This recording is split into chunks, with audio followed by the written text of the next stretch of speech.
Well, good morning and welcome to Genesis chapter 13. So we're going to continue through the book of Genesis, and I hope you had a good weekend. And hopefully I'm using the right sound for this. Let me just check because I don't want to be using, should be.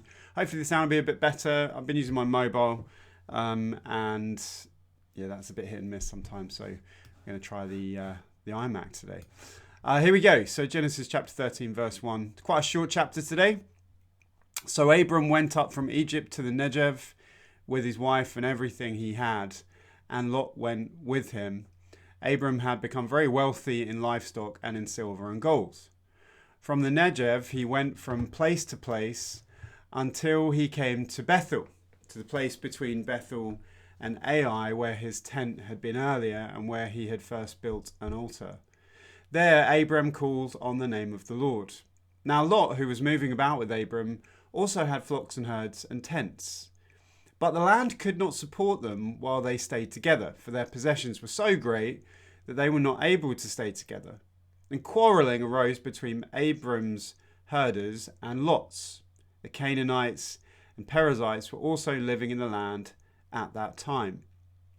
So Abram said to Lot, "Let's not have any quarrelling between you and me, or between your herders and mine, for we are close relatives.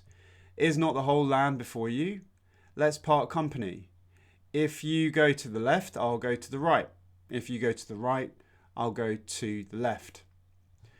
Lot looked around and saw that the whole plain of the Jordan towards Zoar was well watered, like the garden of the Lord, like the land of Egypt. This was before the Lord destroyed Sodom and Gomorrah.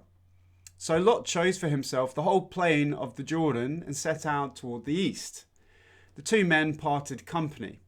Abram lived in the land of Canaan, while Lot lived among the cities of the plain and pitched his tent near Sodom.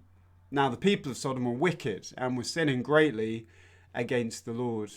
The Lord said to Abram, after Lot had parted from him, "Look around from where you are, to the north and south, to the east and west. All the land that you see, I will give to you and your offspring forever.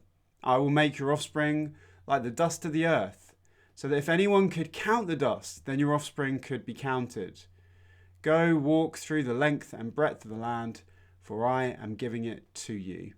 So Abram went to live near the grass trees of Mamre at Hebron, where he pitched his tents. There he built an altar to the Lord. So reads the infallible word of God. Have a great day and see you tomorrow for Genesis chapter 14.